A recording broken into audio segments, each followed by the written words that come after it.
Yes, we have our quorum and we are ready to begin. Okay.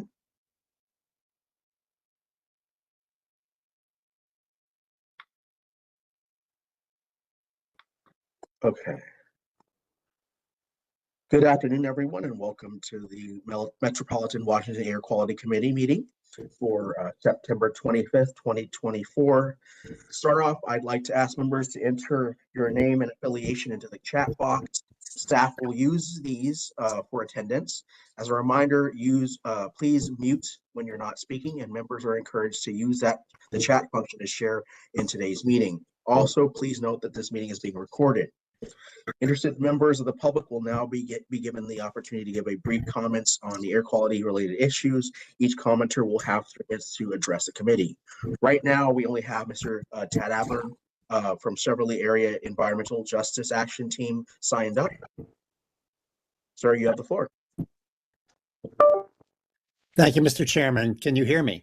We can. Please proceed. Well, thank you very much. Again, Mr. Chairman, MWAC members, thank you very much for providing the opportunity to make public comment.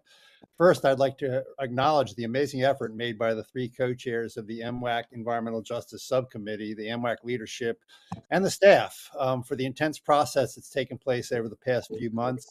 Great progress has been made by the EJ Subcommittee on the action plan. In particular, the efforts they made to work with the public have just been phenomenal. I would like to comment on one specific piece that you'll talk about a little bit today. And again, I would urge you to work with that small group of community members, activists that you've been working with to refine that list. But one of the most important set of short-term actions is not clearly on the list, and I think it needs to be added. And this package of strategies is based upon the fact that almost all EJ areas suffer from 3 somewhat unique to EJ area problems. The first one is that there are huge numbers of diesel vehicles in environmental justice areas, just huge numbers. The emissions are huge. Compared to where you and I live, I would guess the emissions and the number of vehicles are 10 to 100 times greater than where you and I live. The air from those vehicles is 10 to 100 times worse.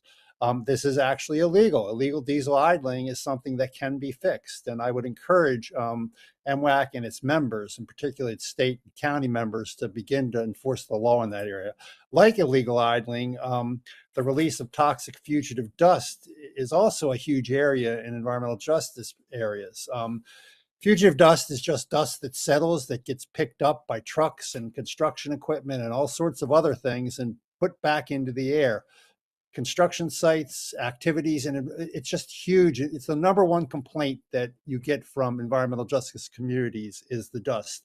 Again, it's illegal. It can be fixed. And in all honesty, some states have actually started to do this. That's something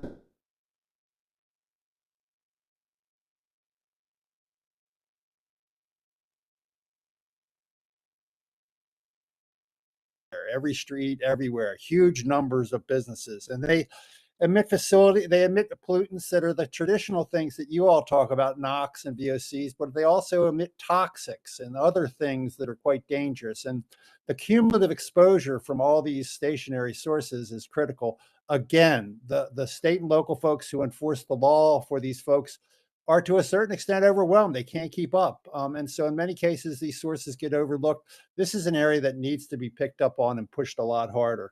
Both MDE and DC DOE have started to do this kind of work. And in particular, MDE has developed a set of resource saving enforcement and inspection techniques that I really think MWAC-TAC and MWAC should be briefed on. You can do a whole lot with a whole lot less resources using these MDE tools. I think they'd be worthwhile taking a look at. In my opinion, if you do a good job with these 3 basic strategies, you can cut the emissions and risks in EJ areas by about half, and that is a big deal. I've included these comments and 3 other comments attached to my comments. I have submitted also my comments from last week's EJ subcommittee meeting. I've submitted a copy of a letter that went to CPC today about the climate change crisis that directly links to the work that MWAC does on air pollution. And then I also attached a community-built air monitoring primer consistent with Co-Chair Denoga's earlier ask. It's a little simpler than what you're going to see later on the agenda today. It's built from the position of what the communities understand and need to understand. Take a look at it. It might be worth your while. In closing, I congratulate the great effort by the leadership and the EJ subcommittee. The progress that's been made over the last couple of months has just been amazing. There's one piece I would urge you to do. I think you need to charge the technical committee to start to look at the technical data and analyses on just how bad the problems are. Sometimes I feel like people think there's no data. There is a ton of data. There is a ton of analysis. And the MWAQC has had its hand full with ozone and fine particulate, but I think the time has come for them to start to take a hard look at environmental justice. With that, I would thank you again, Mr. Chairman, committee members, and keep up the great work. Thank you. Thank you as always, sir. Appreciate your engagement on both this full committee as well as the subcommittees. Your engagement and participation is important to us. Appreciate that. So that is the only member of the public who we had signed up today. We will now move on to our first formal order of business. And before I do that, I know we had some people who came in a little bit late. As always, please, as you join the chat, please fill in your who you are and your affiliation so we can take attendance for you. So again, first formal order of business, which is to approve the meeting summary from the May 2024 meeting. Can I please get a motion to approve the May 2024 meeting summary?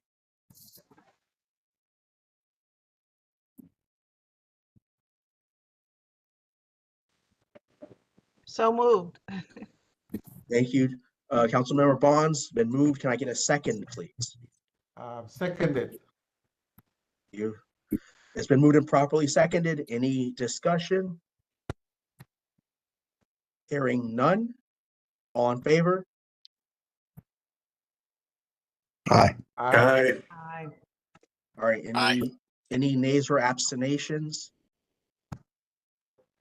All right, the ayes have it. The meeting summary has been approved. So we're going to begin our committee reports. As always, we're going to go through our different committee folks to give reports out on what they've been up to. First, as usual, we're going to start with the MWAC Technical Advisory Committee. Roger, TAC Chair, you have the floor. Thank you, Mr. Chairman. MWAC TAC met on September 10th. We were provided with an ozone season update in which COG staff briefed the members on the current ozone season, which, by the way, officially ends October 31st. The good news is that the region's data shows compliance with the 2015 ozone standard, and staff will be giving an updated presentation today. We were also briefed on the 2015 ozone NAAQS redesignation request and maintenance plan. Since the Washington area, COG area, has demonstrated compliance with the ozone standard, the 2015 ozone standard, we intend to request redesignation to attainment. And with that, we need to come up with a maintenance plan for the area. We had a lot of questions for EPA on that. We developed those questions. We are submitting them to EPA for a response. And we also went through a timeline and a timetable for this maintenance plan and all the work that goes into it in producing inventories and the actual request itself. COG staff then briefed the members on the proceedings of the EJ subcommittee and all the listening sessions, and that was it. Thank you. Thank you, Roger, as always, for your work and for your report out. Next, we have the Air and Climate Public Advisory Committee. Julie, as ACPAC Chair, the floor is yours. Hi, everyone. Thank you, Chair Bodie. I'm Julie Kimmel, the 2024 ACPAC Chair. I only have one update today, and that is about the recommendation memo ACPAC submitted to you back in May. The committee met on September 16th, so the draft response, which will be discussed later on the agenda, wasn't available then. We feel it's imperative to open a dialogue with the policy committee. As of now, 4 months have passed, and the committee remains eager to see how the concerns we've raised will be addressed. Our next meeting is in November, and I'm hopeful some progress will be made. And that's all I have. Thanks. Thank you, ACPAC Chair Kimmel, as always. Next, we have our report out from Clean Air Partners. Jen, the floor is yours.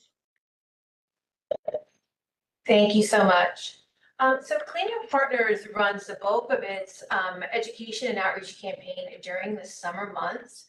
This year, they kicked off their campaign during Air Quality Awareness Week, which is the first week of May. And it included an announcement of a gas-powered lawn equipment exchange event. Residents were encouraged to register to bring in their gas-powered equipment into a number of participating Ace Hardware stores across the Baltimore, Washington region in exchange for new electric lawnmowers, leaf blowers, and weed trimmers. All in all, 150 pieces of equipment were exchanged, and they were also taken to a recycling partner to be properly disposed of. And big thanks to our partners at DOE, MDE, Virginia DEQ, and Fairfax County. And through our partnerships with them, Clean Air Partners was able to bring their backyard bubble exhibit to a few different locations across the region as well. The month of August is designated as Ozone Action Month, and during that month, Clean Air Partners brought their car bubble exhibit to a couple of locations in the region, including Arlington and Charles County. And the whole idea of this exhibit was to educate residents on how they can reduce vehicle emissions. Also, during the month of August and then into early September, Clean Air Partners partnered with Commuter Connections on Car Free Day in order to drive pledges for Car Free Day, which was just held earlier this week. Next month, Clean Air Partners and KC Trees will be planting trees in 2 communities in the region. One of them will be in DC, another one will be in Hyattsville. Each of those locations, 40 trees will be planted. And then following the fall tree planting events, we will be looking at doing another event in the Baltimore region, but that will take place in the spring of 2025. And lastly, I want to mention that Clean Air Partners will be surveying Baltimore, Washington residents this fall. And the survey is all about gauging their perceptions and attitudes on regional air quality. The survey is done every 3 years, and then the results of that survey is used to inform and develop any program initiatives for the future. Thank you. Thank you so much, Jen, for that update and for all that update on especially the exchange initiative. I know that we had talked a lot about that a few months back, and glad to hear that it was pretty successful, hoping that we can build on it in future years. Next up, we have the Climate, Energy, and Environmental Policy Committee. Jeff, you have the floor, sir. Thank you. Good afternoon. The CEPC, the Climate, Energy, Environment Policy Committee, CEPC met this morning and had a number of items on the agenda, one of which related to aspects of what Mr. Aburn was speaking at the public comment this morning or earlier in this meeting related to transportation sector emissions, diesel equipment, et cetera. So big chunk of the agenda focused on climate actions that have significant air quality co-benefits in the transportation sector, a briefing on the recent awards statewide in Maryland. Maryland Clean Energy Center has CFI round 1, CFI round 2 proposed. They've won both a 1A and a 1B. Dozens and dozens and dozens of new charging infrastructure going all through the state of Maryland. COG just recently won $4 million grant to do electric vehicle charging under the Charging and Fueling Infrastructure, the CFI grant program out of Federal Highways. Maya gave a briefing on that. We also rolled out what they call the REVI tool, the Regional Electric Vehicle Infrastructure Planning Tool. It's an effort that was funded by TPB.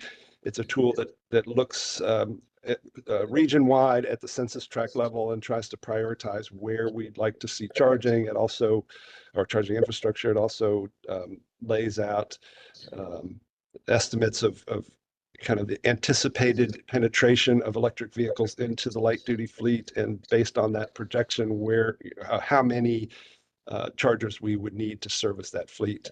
It was noted that, light duty is one piece of the transportation puzzle, but there are some other aspects. So there was some discussion of transit and non-motorized modes of transportation. There was discussion of the opportunity before us to do more with 100% biodiesel to electrify our bus and some of our medium heavy duty fleets. So a lot of interesting opportunities before us in the transportation sector. We also spent time at the CPC meeting talking about the memorandum that ACPAC sent to CPC that had something like 9 different recommendations for consideration by CPC. There wasn't total clarity by the end of the short session we had on exactly what to do next with that, but the leaning was towards staff working with leadership to craft some sort of communication between CPC and the COG board of directors. What that looks like is to be determined, but there was interest. One of the more problematic aspects of the response relates to a concern that was raised by a couple different members related to the impact that data centers are now having on our projections of greenhouse gas emissions.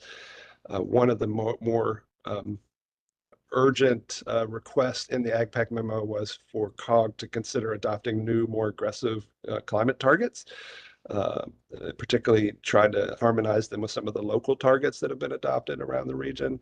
And the thought was, given the exponential growth in energy consumption and greenhouse gases now associated with all the new data centers that are coming into our region, we may not even be able to meet our current goals. And so we really need to prioritize efforts to figure out what we're going to do about aspects of that. So the other piece, which relates a bit as well to air quality work with MWAC, is the notion of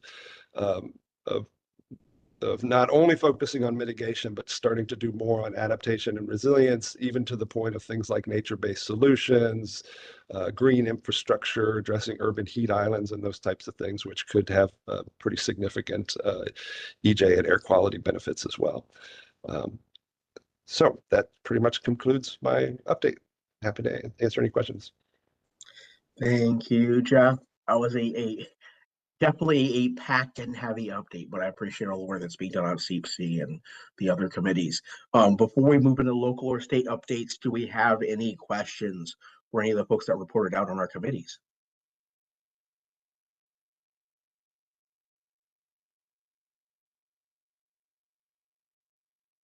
I'm not seeing anyone jump out of their seats or raise their hands. So, okay. Mr. Chair, Yes. Snyder, I did have a question about the ACPAC comments where they said they made certain requests and haven't heard back. Can staff refresh our recollection of specifically what that is and what should we be doing to be more responsive?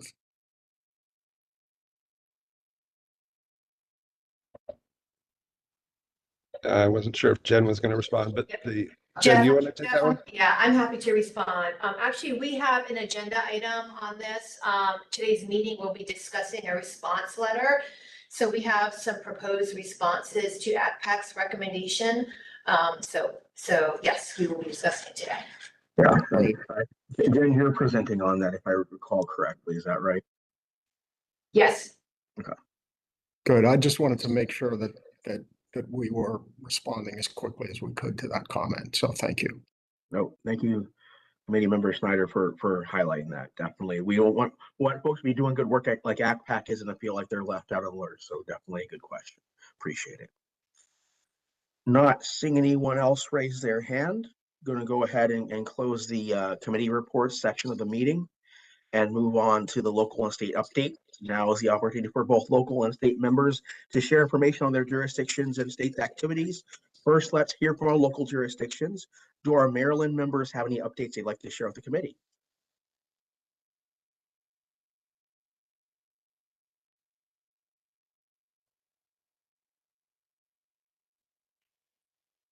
I'm just scanning the chat and windows here quickly, not seeing anyone from Maryland. How about the district? Anyone from the district want to share anything?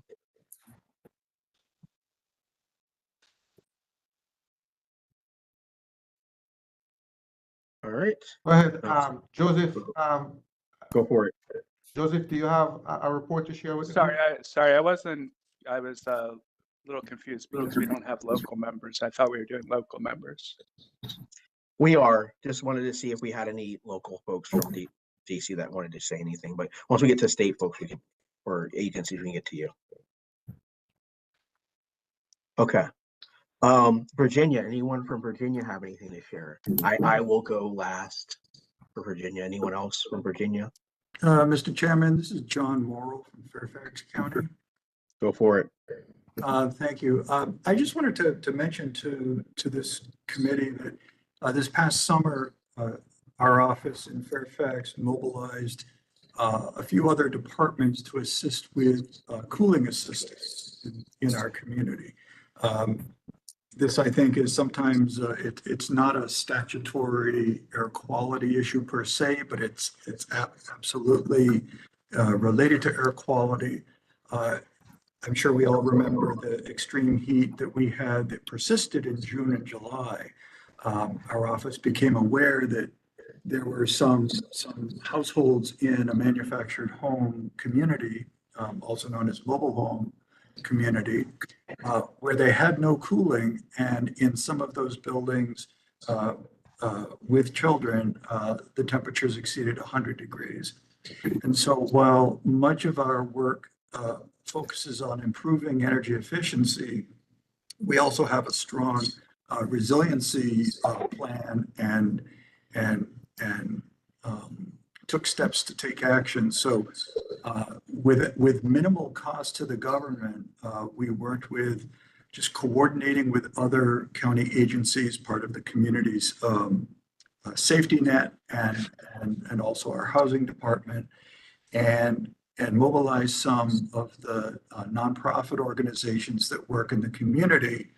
And through the power of donations, both in kind and financial, we were able to safely install room air conditioners to serve over 30 households in this manufactured home community.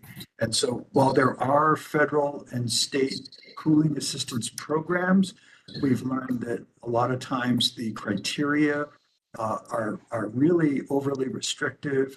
Things like in order to qualify for the federal cooling assistance administered through the state, you need to have a child under 5 or a senior over 65, or there have to be disabilities involved. So in other words, there is a huge gap in providing cooling assistance. So we were able to meet it through collaboration with some volunteers and community organization partners. And we're now really exploring ways that we might access funding to institutionalize this for future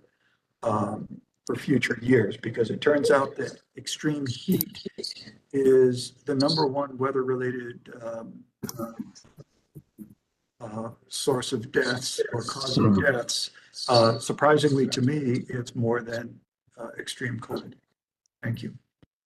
Thank you for that update, and would love, as you guys begin to institutionalize it and make it into more of a program, for us to share notes on that. So this summer in particular was relatively harsh, especially when we had those nights that it didn't even dip into the lower 80s. It's 85 and above even during the nighttime. So I know that's a fearful of itself, where folks who might be able to make it by going from place to place during the day, air conditioned is fine, but then suddenly there's a lot less offerings at night for folks. So really appreciate that update. Anyone else from Virginia before I go?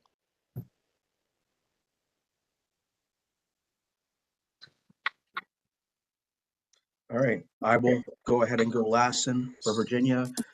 We are in the process here in Prince William County of going through and handshaking our zoning ordinance to our comp plan, which includes a lot of updates on sort of archaic, late 20th century styles of development and what have you. We're also going through the process of handshaking our community and energy sustainability master plan, which we adopted last year, to our comprehensive plan. So a lot of sort of great policy level work that's being done here in Prince William on that end.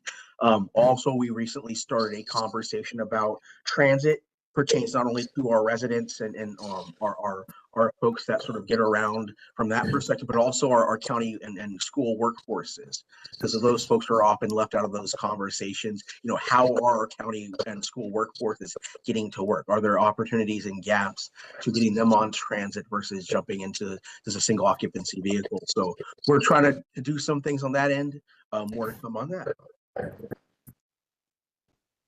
And that's it for local jurisdictions.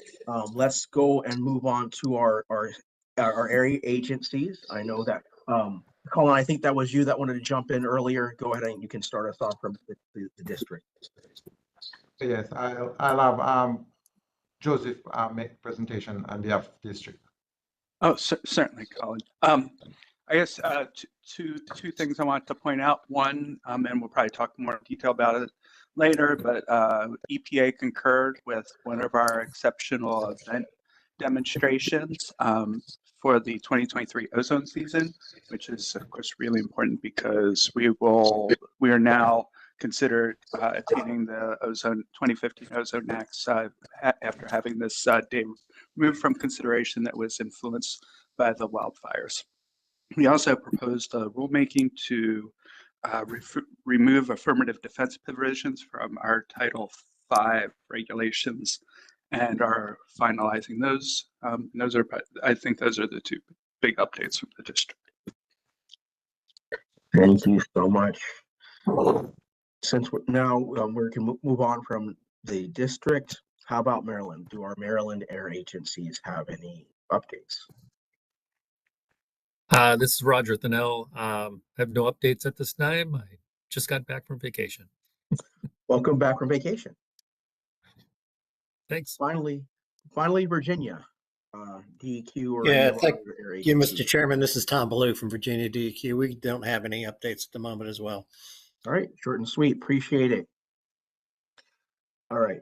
Does anyone have any questions for any of the air agencies or local updates before we move on? All right, hearing none, we're going to go ahead and move on to our next item, which is our MWAC nominating committee for 2025 officers. If you can believe it, we are near the end of the month of September, which means that looking ahead towards the end of the year, we're going to be looking at nominating and electing a new slate of officers. The election of officers will take place during our December meeting. In preparation today, I will appoint volunteers to serve on the nominating committee, whose role is to develop the 2025 slate of officers. The following members have already agreed to participate on this important committee. So thank you so much to Kirk McPike from the city of Alexandria and Shannon Moore from Frederick County, Maryland. So you just heard it. We have a Virginia representative, a Maryland representative, but we need a member from the District of Columbia. Do we have any volunteers from the district to serve on the nominating committee? This is Colin Burrell. I'll volunteer to serve. Thank you, Colin. Appreciate that. So we have Kirk McPike, we have Shannon Moore, we have Colin Burrell to serve on our nominating committee. Staff will follow up with you all in the upcoming weeks to schedule a call to discuss the slate of officers. So again, thank you so much for stepping up. Appreciate you all doing that and we not having to volunteer or beg someone to do it. That said, we are going to move on. It was mentioned earlier, we have the MWAC response letter and ACPAC's recommendations on air quality actions. Turn our attention to the air quality. The ACPAC committee's recommendations on the need for regional action to address air quality risks linked to climate change. ACPAC submitted their recommendations to MWAC during our last meeting.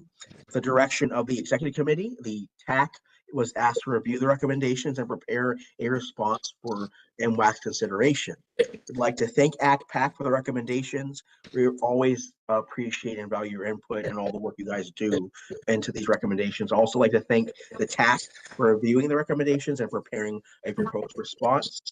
Jen, I'll ask you to review the draft response letter, then we'll open up for discussion and approval for the letter to be sent to ACPAC.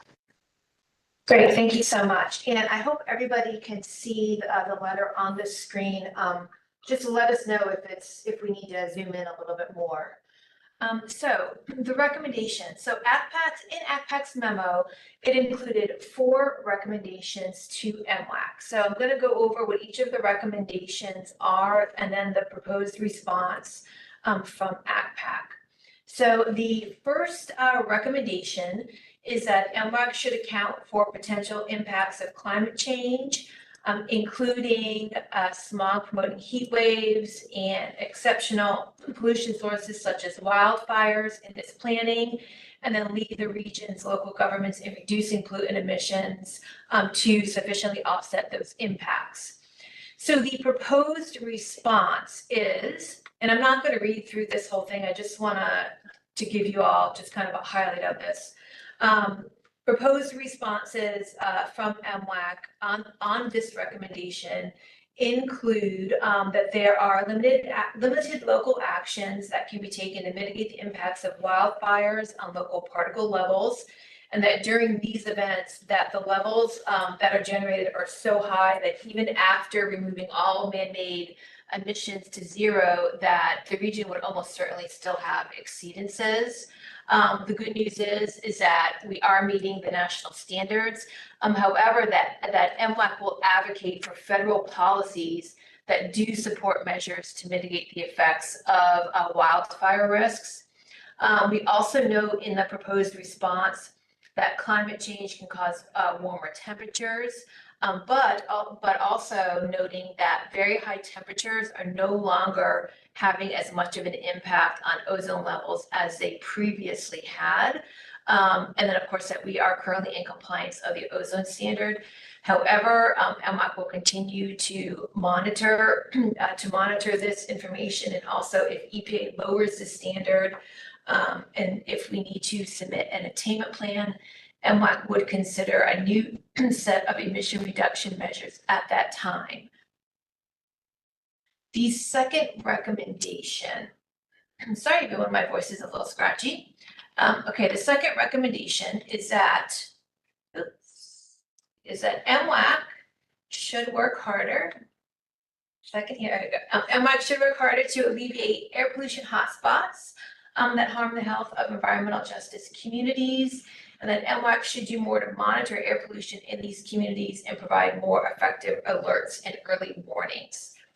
The proposed response to this is that the MWAC Environmental Justice Subcommittee is currently examining this issue on air pollution impacts on EJ communities within the region, that the subcommittee is working on developing an action plan, and that if there is successful implementation, that could help address such health impacts on residents. MWAC will continue to welcome the input of ACPAC on developing the action plan. And then one thing noted as well is that individual jurisdictions are responsible for conducting air quality monitoring. So while MWAC can share that information, can share best practices, MWAC does not have the authority to monitor air pollution directly. And you're going to hear a little bit more about monitoring in the region in an agenda item in this meeting.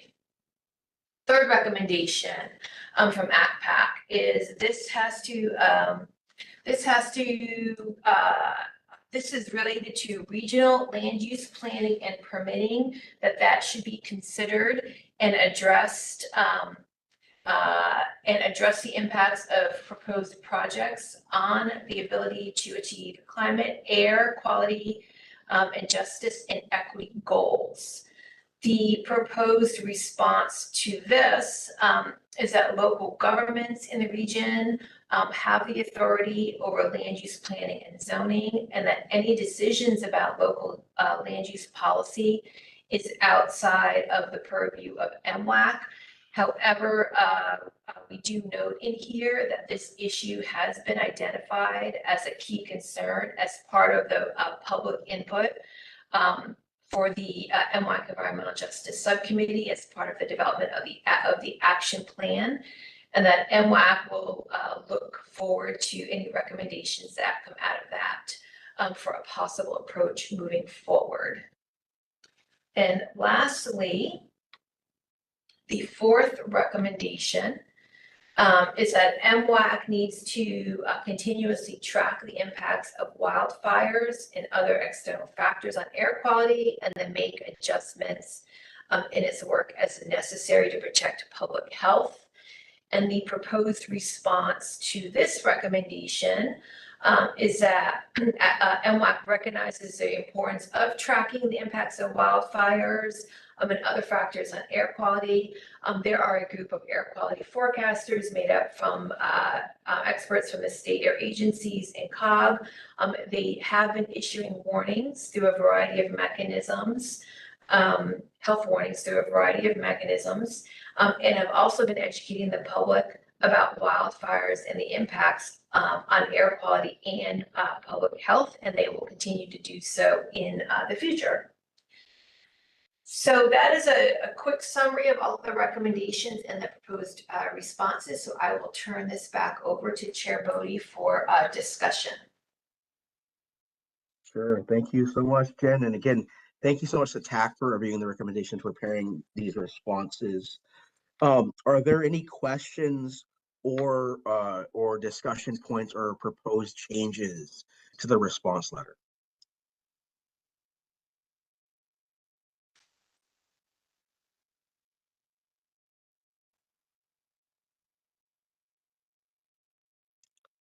I'm just cycling through the chat and windows to see.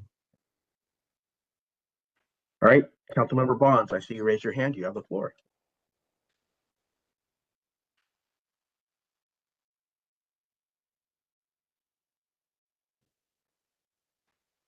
I see you coming on the screen. You're still muted, by the way. Okay. All right. Thanks very much. Just in listening to the report that Jen gave and looking at the language here, I wondered if we needed to in any way incorporate more of language that would give a clear indication that we are in conversations with the residents in some of these neighborhoods, particularly where we talk about number 2, to alleviate air pollution hot spots. Wondered if we needed to beef that up a little bit.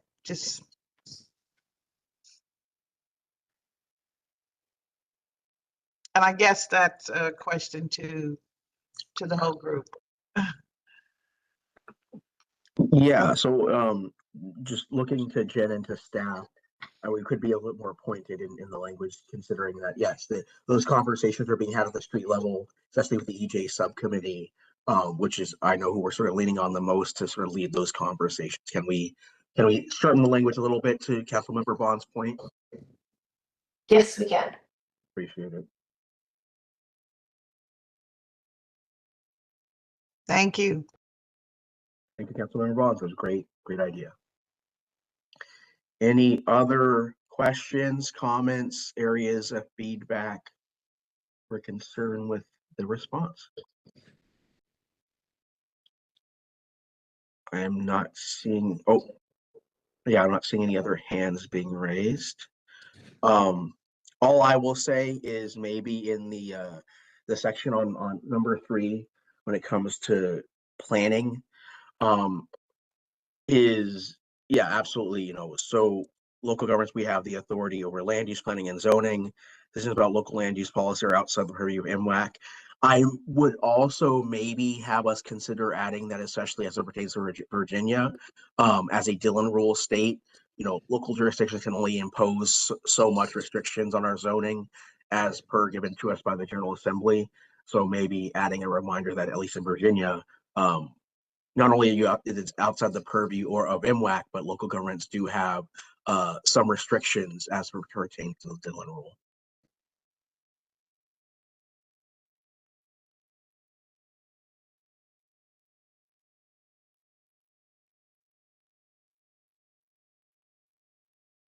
Any other comments, questions, concerns?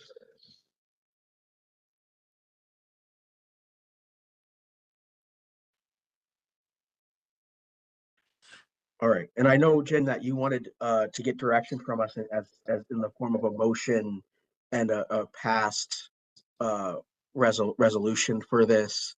Was there anything else you needed from us before we move into that phase? There's nothing else that we need. Okay, great. So that said, can I get a motion to approve the letter as amended?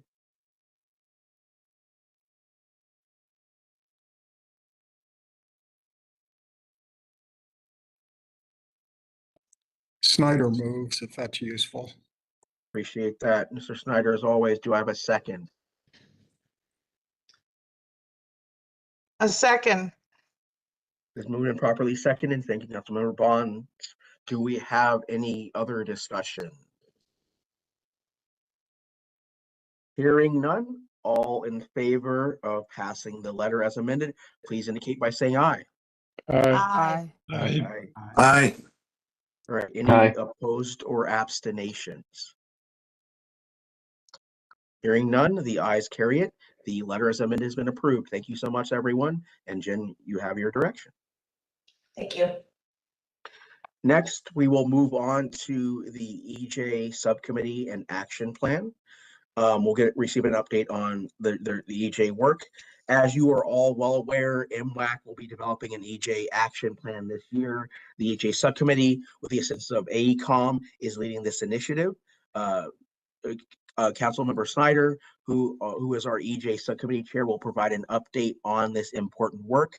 Then you will hear from Tahira Abdul Mateen from AECOM to provide an update on the public listening sessions and the next steps to the plan developments.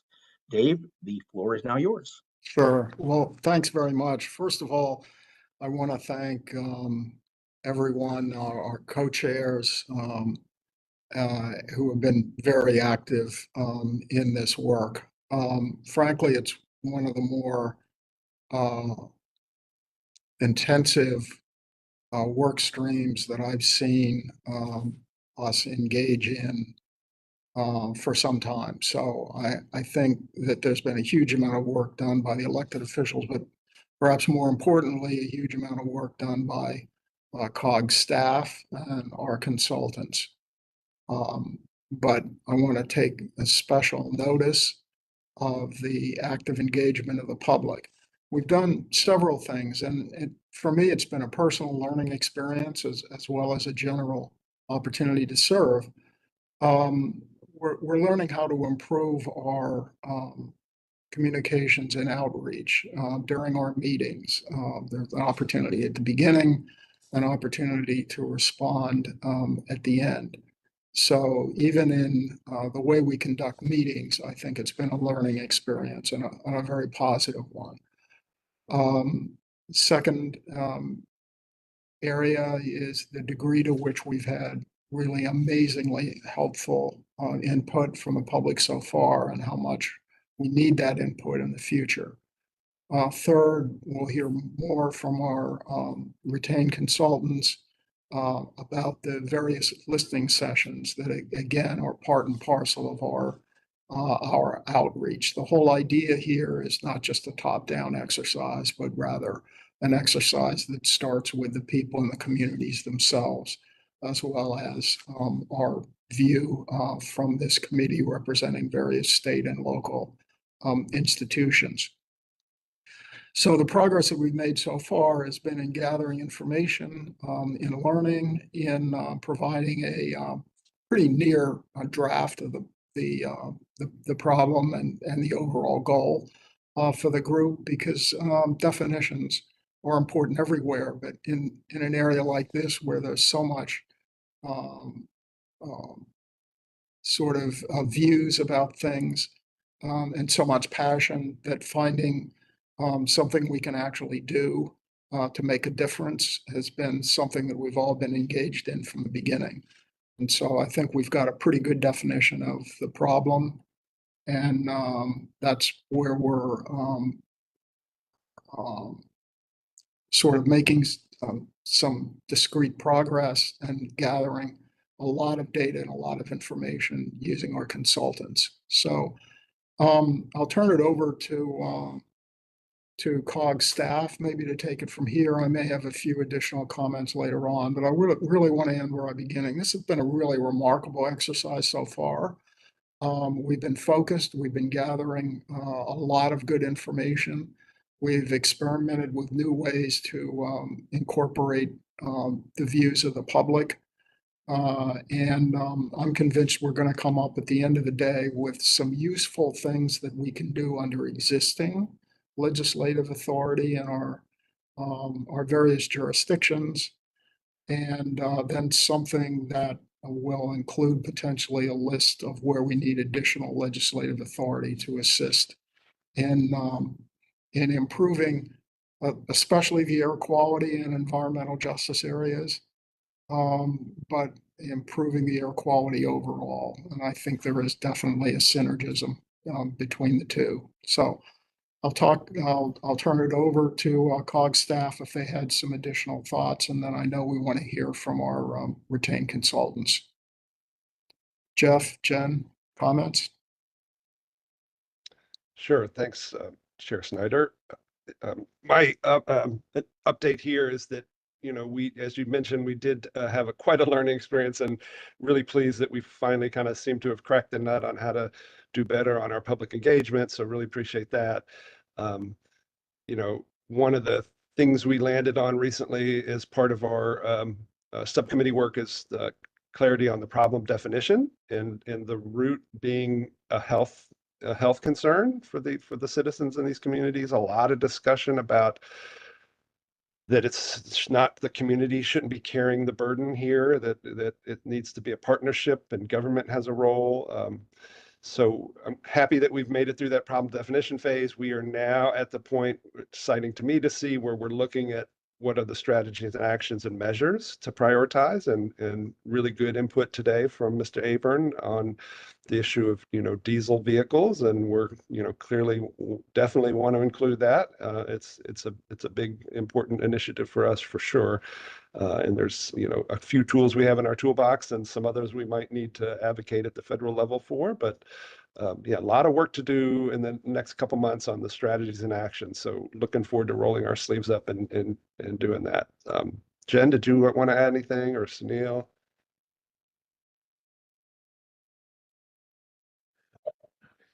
Nothing else. Nothing else on our side, Jeff.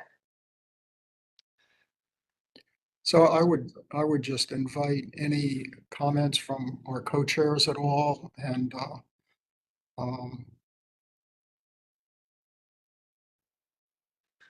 Anita, Tom, Kristen, any additional comments, your perspectives on how we're doing?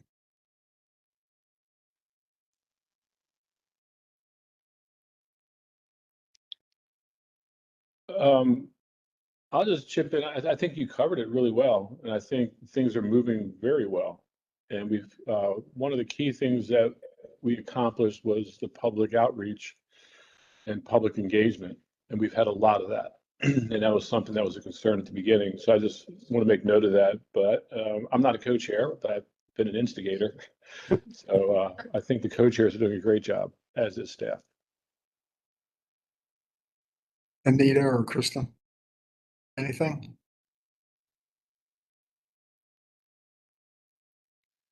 Okay, I'll take any questions from any members of the of MWAC about what we're doing and why we're doing it. Why we're doing it is we have an urgent need. That's why we're doing it. But any questions or comments?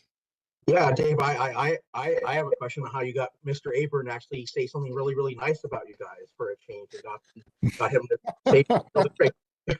We let him Yeah, I talk. didn't ask questions. I was just let him glad to hear talk. it. And we appreciate his input. It's been particularly valuable.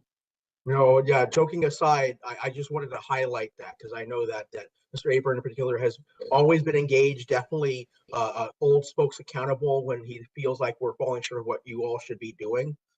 So I just wanted to highlight that and commend you all for that piece. I know that the first EJ subcommittee meeting that I attended and participated in, that you guys hit the nail on the head. That engagement piece was a real concern. A lot of folks really had wanted to emphasize that had to be a key piece of the work. Just so I wanted to highlight that. So that said, it was mostly a comment rather than a question. But what does the next steps look like for you guys, or is that a comment to cover that part? I'll recognize Tom. Tom, I see your hands up. I have a different point, just make real quick. I might have missed this, but just to remind folks, we have our final public engagement on Saturday. And we should encourage everyone involved to spread the word in their community. Right. Yeah. Good point. And Chair Snyder, I think Tahira is on the call, so she might be able to also share a little bit of the insights that we received from the, in addition to the public engagement during the subcommittee meetings and the special engagement that COG staff held, the consultant teams have been doing a series of listening sessions and have a few, I think it's on the agenda to share a few nuggets of some of the lessons learned from that. Is that right, Tahira? Yeah, great segue there, Jeff. Tahira, the floor is yours. Okay. Can you guys hear me okay? We can. Great. So first thing I wanted to clarify, the listening session this Saturday is actually not our final one. It's just the last of this group of series before we shift on to the next phase, which is developing the draft. So we have our final kind of region-wide comprehensive listening session this Friday, and then we're taking all of the recommendations, combining with Jeff's master list that the team has been working on for quite some time, working on kind of shifting out some of the common threads and priorities, and then drafting the action plan. And then our next step, once we have a draft, we're doing another round of public engagement before the plan is finalized to make sure that what we heard was kind of captured in that plan. So I actually have on the final plan, it's supposed to be wrapped up in the spring.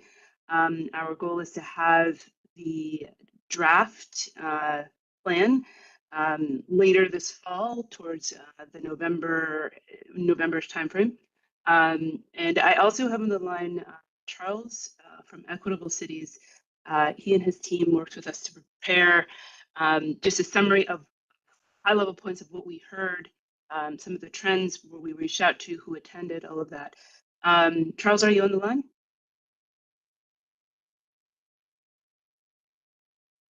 Please. You'd be coming off mute. I see you. Hello. You have no sound?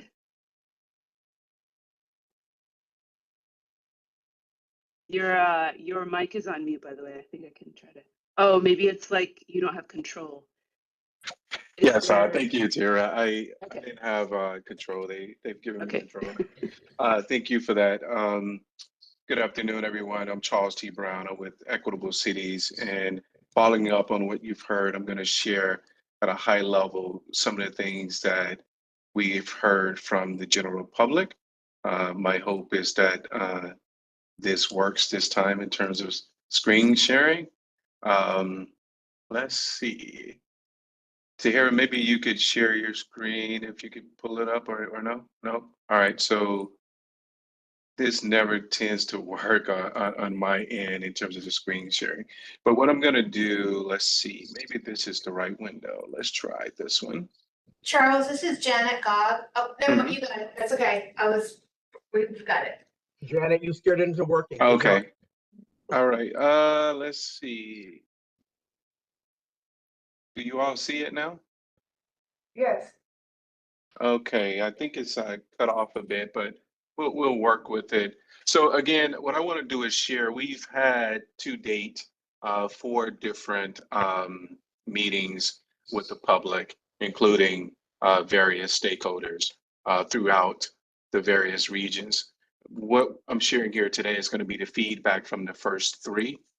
We will be prepared after this coming Saturday to share the full feedback we've heard from all 5 clusters, including the metro-wide one. In terms of key themes, what we've heard again through clusters 1 through 3 so far, the first theme is around data limitation. So what we've heard from stakeholders in the community is that there is a great need to improve air quality data accessibility and its comprehensiveness. You know, we've heard from members of the public here stating that there is a lot of data is available, but the community and the stakeholders we've chatted with thus far feels that there needs to be an improvement in the accessibility of said data and its overall comprehensiveness. I think someone else took control. Let's move to the next slide. Charles, I shared my screen. The slides were not coming up on yours, so just let me know when you want to switch slides. Yes, go to the next slide for me, the first key theme one. Thank you, Tara. Welcome.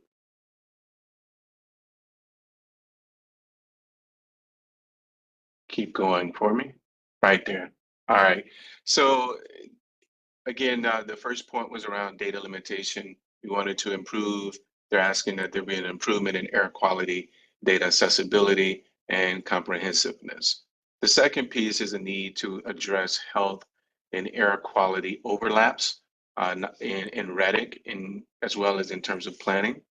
And then thirdly, as it relates to data limitation, increase the amount and the funding for air quality monitors and mobile efforts to gather a complete understanding of pollution impacts and hotspots. So there's a need there for more funding for localized air quality monitors. Then the second theme was around community engagement and education. There is a need that we're hearing so far around increasing the on-the-ground outreach and the educational opportunities on air quality. And later in this presentation, I'm going to share some of the quotes that get at this, but there currently is this perception that there is limited public awareness and information publicly available on air quality and health impacts. When we move into the next slide here, we see the next theme being, Tahira, if you can advance, enforcement and accountability. So there was mentions around the need to increase accountability in industries in the sectors regarding pollution.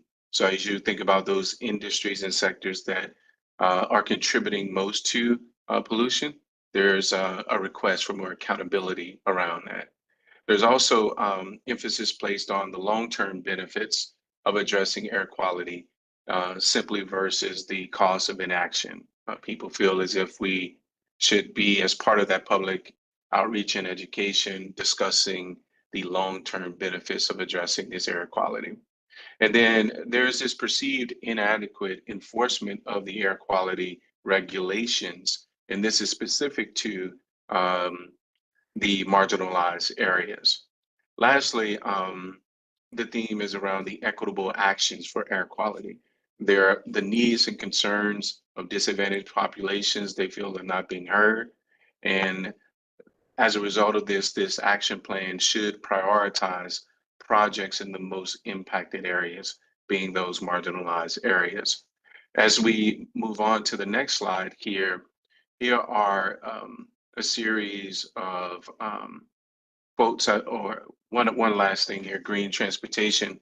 They're asking that we limit traffic congestion in terms of some of the strategies, convert bus fleets to zero emission electric vehicles, use smaller buses for routes that are less frequented to limit unnecessary emissions, and then electrify bus fleets and increase greener transportation methods to reduce greenhouse gas emissions and air quality. There were a number of experts in these listening sessions professionally, but there are a lot of experts from the community, and there's a lot of synergy in terms of what they feel are some real key strategies to address this or mitigate this harm. Next slide, please.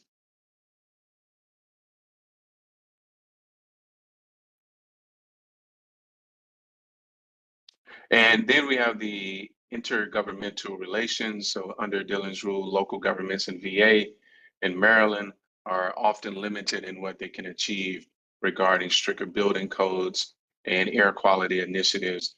And so one of the things that is coming up in the conversation is this sort of perspective on internal or inside building air quality, as well as outside. So it wasn't just a conversation about the air quality outside of homes and buildings, but also the need for stricter building codes as it relates to internal air quality as well. Next, please. And so as we look at the quotes that sort of led to the theme development here are some of the key quotes that we're hearing about. One person mentioned they don't like calling their community disadvantaged. They call their community disfavored. There's a lack of information. People don't know about air quality and how it is impacting their lives. Again, getting at the need for more educational opportunities there. Also, the current monitoring infrastructure is inadequate for fully capturing the variability and severity of air quality, air pollution, across the region. And so without these more detailed and localized data, our ability to effectively target interventions and achieve environmental justice goals remain limited. And then lastly, under notable quotes for cluster 1, mortality from air pollution differs based on the region. It is time to hold those polluters accountable. There's a reason why some areas are more affected than others. When we look at the notable quotes in cluster 2, they stated that the Council of Government Transportation and Planning Board has set goals on greenhouse gas reduction, but does not meet the goals they've set. If they can meet the goals in place, the air quality would be significantly improved. They stated that the board is not holding their people accountable. They also stated in cluster 2, if you talk to 100 people in the community and ask them what a long-term air quality plan is, you might get 1 or 2 that know something and they feel that needs to change.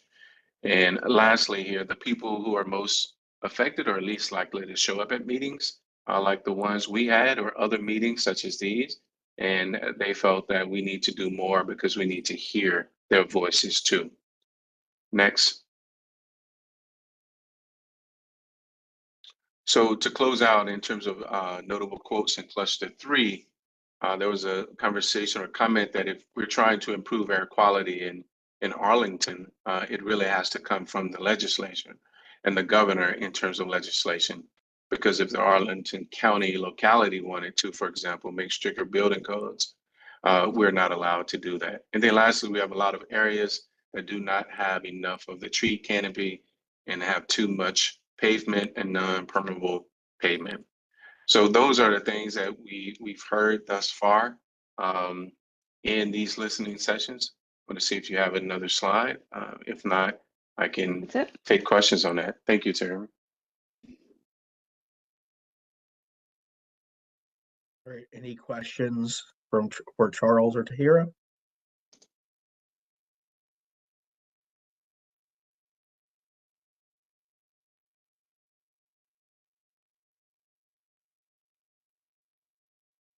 I am not seeing any questions from the floor.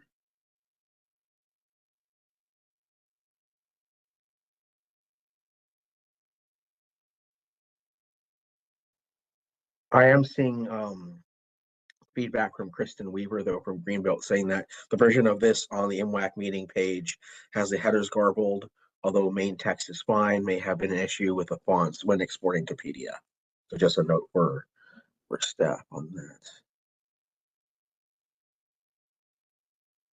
All right, I'm not seeing any other questions or any other feedback. Thank you so much to Tahira and Dave. And sorry to close before I close out, Tahira, did you have anything else you wanted to share with us before we moved on?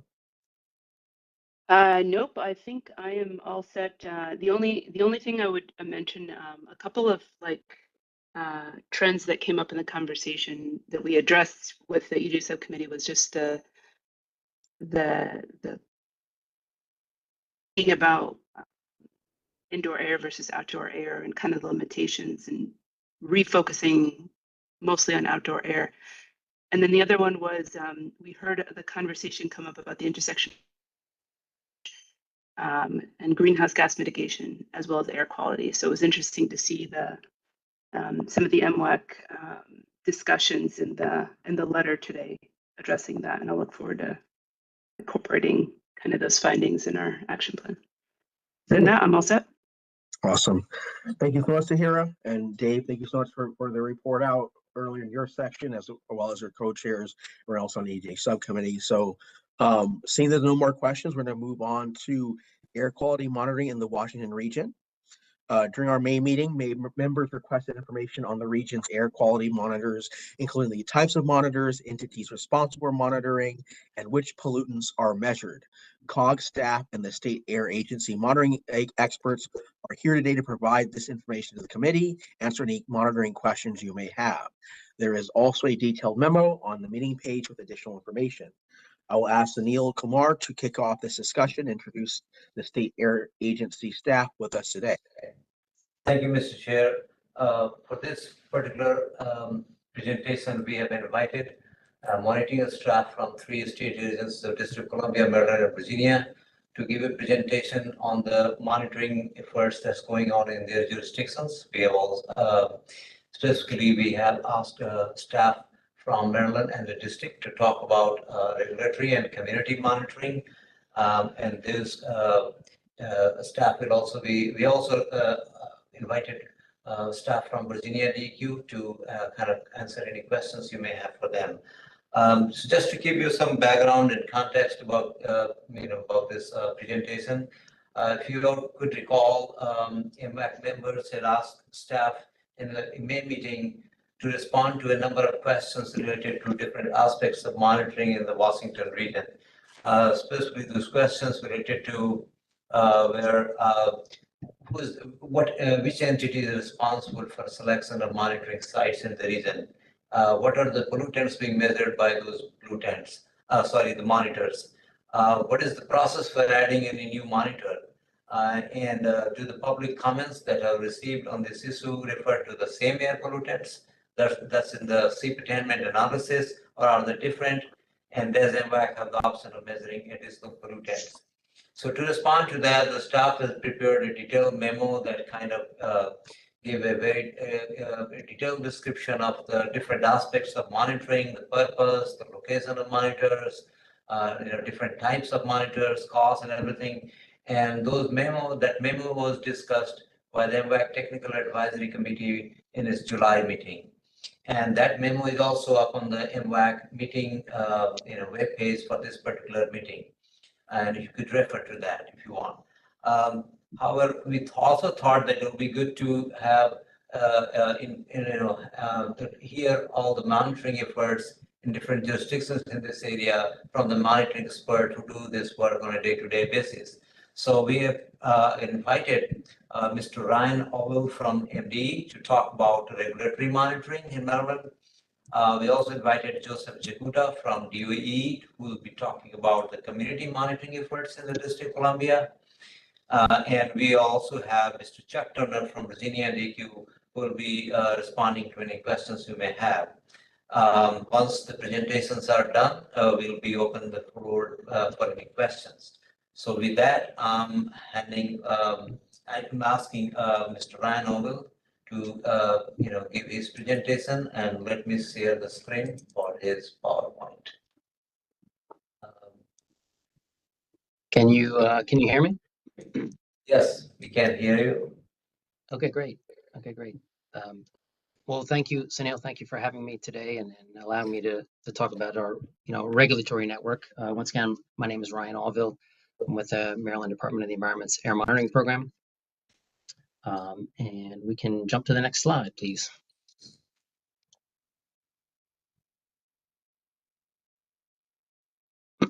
So this is just our mission statement, obviously, to protect and restore the environment for the health and well-being of all Marylanders. I said I'm in the air monitoring program that is within the Air and Radiation Administration within MDE. Next slide, please. All right, so in terms of regulatory monitoring, things really started back in 1970 with the Clean Air Act and its follow-up amendments. The Act created the NAAQS, or National Ambient Air Quality Standards, and these were for the 6 most common air pollutants known to adversely affect human and environmental health. They are referred to as the criteria pollutants, and they're listed here. We have carbon monoxide, lead, nitrogen dioxide, ozone, particulate matter of 2 sizes, 2.5 microns and 10 microns, as well as sulfur dioxide. And so this act required the states to monitor for these pollutants to determine attainment to these new standards. Next slide, please. So the majority of the regulations associated with the regulatory network are in these 3 parts of the CFR. So Title 40 CFR Part 50, Part 53, and Part 58. Part 50 defines the standards themselves. Part 53 lists the reference and equivalent methods that are allowed to be used to collect this basically legally defensible data for attainment demonstration purposes. Also in that list is specific instrumentation that runs on those methods, whether they're reference methods or equivalent methods. And this list is updated periodically. I think the latest version was updated, I believe, in June or July of this year. So this list kind of continues to change as technology changes, as additional instruments get approved. And then Part 58 is, it's titled Ambient Air Quality Surveillance, and it kind of encompasses everything else. More specific information on measurements, siting, operations, data collection, quality assurance, you name it, it's in there. Next slide, please. All right, so here are these specific approved methods for the criteria pollutants. You can see some of them have more than one method, and that's because as technology, there's advancements in technology, additional equivalent methods have been approved over the years. So if you look at particulate matter, it started, at least with PM 2.5, actually with all particulate matter 10 and probably TSP as well, started out gravimetric mass measurements. But then as the technology advanced, there's beta attenuation method that's approved, a light scattering method that's approved. Same with nitrogen dioxide. There's a CAPS method, or cavity attenuated phase shift, that is a new and kind of very popular method for measuring NO2, kind of replacing a lot of the older chemiluminescence instruments that are in place, that have been in place for many years. Next slide, please. In terms of citing these regulatory air monitoring locations, it often starts with a monitoring objective. So what's the purpose of the monitoring? Is it for high population areas? Is it for maybe source monitoring or high concentration monitoring? Is it more for background or, say, regional monitoring? So that question is answered first. And once that's, answered and an area of interest is also determined, then you look at factors like topography and local atmospheric conditions or meteorology.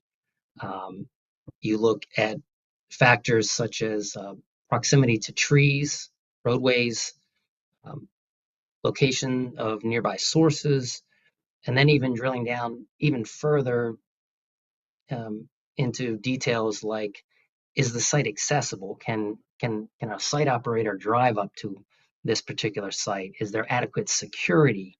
Can we get electricity to this particular site to power the equipment? Lots of factors involved in siting. Next slide, please. So these regulatory sites are not cheap. Those factors 150 to 250 really depend on how many of the pollutants you are looking to measure at a particular site. But you can't just grab, say, an SO2 analyzer and start collecting data. To run that unit with the regulations that are in place, you need a certified calibration and dilution system. You often need a climate-controlled shelter of some sort. Not often, you do need a climate-controlled shelter. Those are extremely pricey. You need communication systems to take that data from that site and get it to where your people that are QAing this data. You need a data management software package that can kind of pull everything together, all of the parameters at a particular site, and make it kind of usable for those interested and those that need to review it. And then depending on the site, there may be a need, depending on access and the property owner, there may be a need for rent, to gain access, to keep access at that particular site. So these are really like initial costs when you're looking to put a site in. They could go up to these numbers depending on, like I said, how many instruments you're looking to house at this site. It's not really, those numbers don't really include the continued operation. So what are the costs to keep people going to the site, to maintaining the sites? As these instruments age, components fail, full instruments fail, and so they need to be replaced. And so there's, in terms of running these sites properly and to the what the regulations require, it can be very costly. Next slide, please.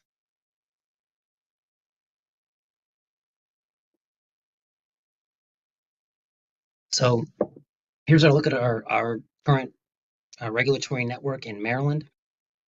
And it's really the sum of a bunch of different networks. We have state and local air monitoring sites. We have national core monitoring sites, near road sites. EPA runs 2 CASNet sites in Maryland.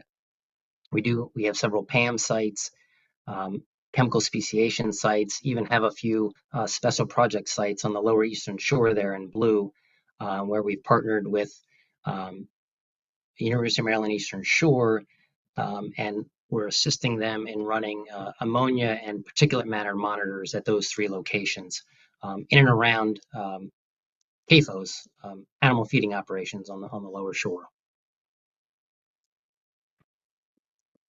Next slide, please. So Maryland is broken up like many areas, I guess all areas in relation to air quality monitoring, is broken up into CBSAs, or core-based statistical areas. These are geographical areas defined by the Office of Management and Budget. These areas kind of center around an urban area of at least 10,000 people, and then include adjacent areas that are socioeconomically tied to that urban area.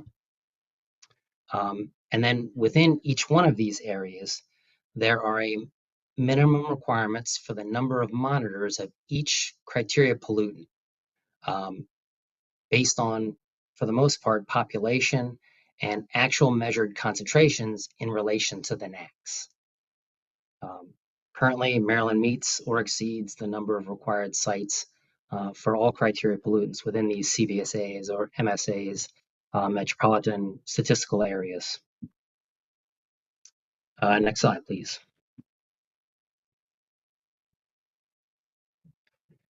So in terms of criteria pollutant data, it has to go through lots of quality assurance requirements in order to be considered acceptable for use in regulatory purposes. And so this is an example of a data validation template from the PM 2.5 filter-based network.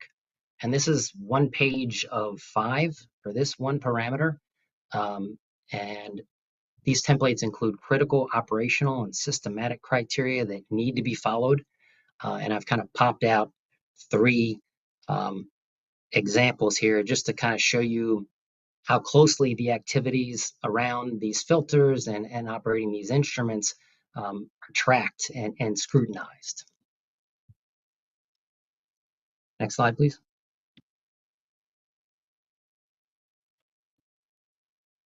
All right, so we mentioned attainment status, but we also use regulatory data for long-term trends analysis to determine the effectiveness of pollution control strategies related to, say, scrubbers on power plants, or maybe changing of fuel sources from, say, coal to natural gas. Another important use is maybe the most important use is air quality forecasting, sharing that information with the public, sharing that data with the public, making sure they're aware of events going on. Next slide, please.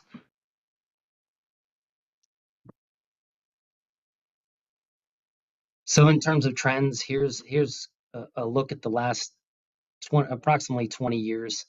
And these are design value calculations, basically concentrations, and you can see how the concentrations have dropped over the last 20 years in comparison to the individual NAAQS or standard for that particular pollutant. Next slide.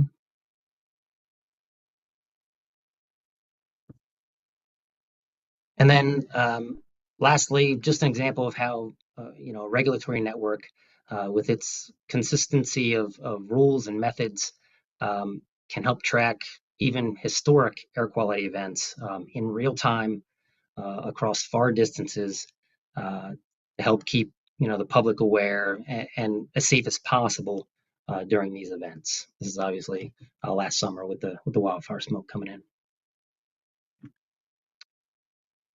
Next slide. And I think that's all I have prepared at this point.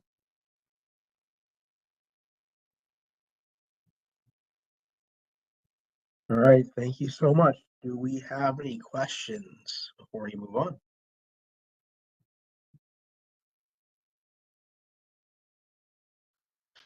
Ms. Weaver, I see that you raised your hand. Please go ahead. I just wondered if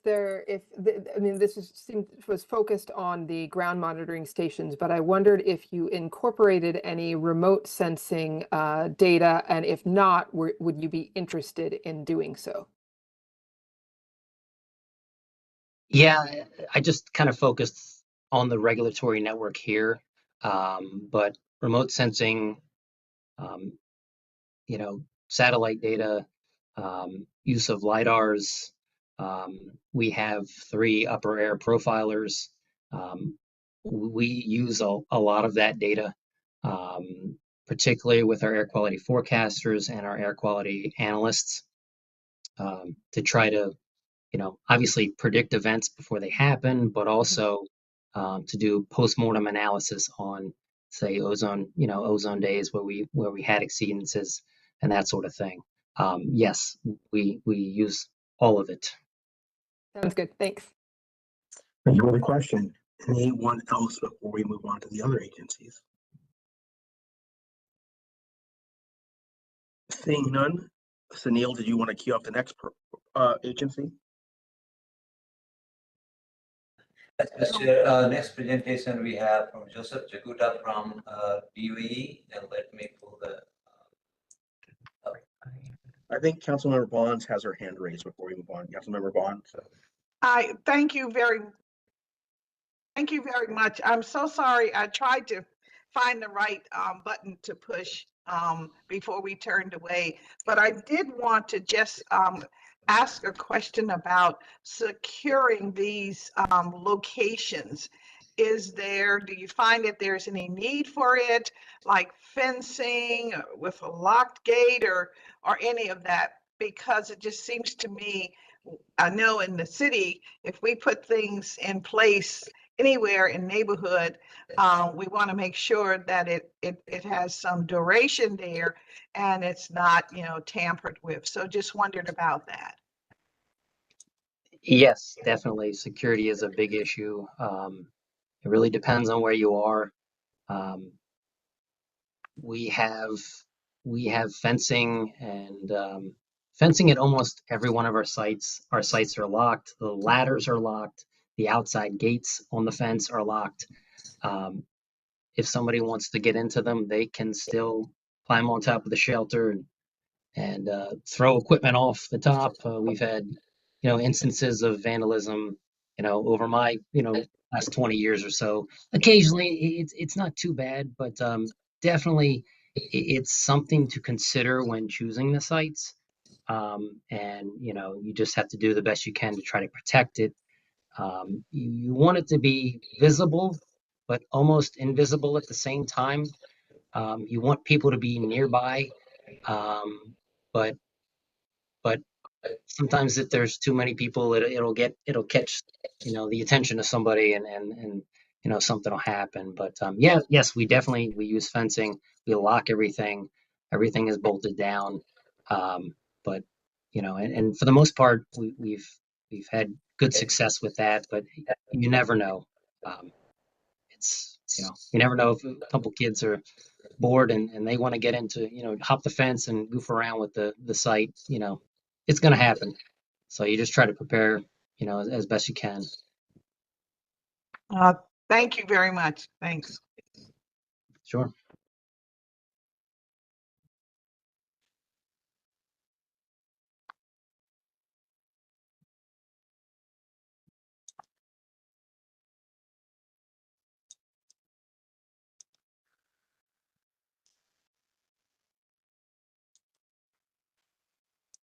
And we are bringing up DOE's presentation. Well, in the meantime, I would just add that most of DOE's sites are located on rooftops, and the two sites that aren't also have fencing. One even has a security guard, given that it's at the McMillan Reservoir. And that's where our most expensive monitoring station is.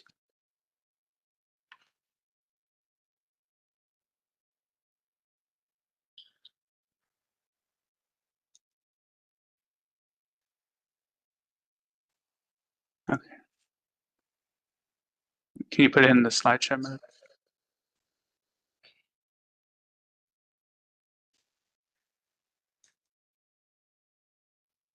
Okay, thanks. Okay, so I'm going to be talking a bit about our low-cost air sensor program that we're getting up and running. Of course, my name is Joseph Jakuda. I'm the interim associate director for the air quality division, and Keen Samuel has done a lot of work on this program. Next slide.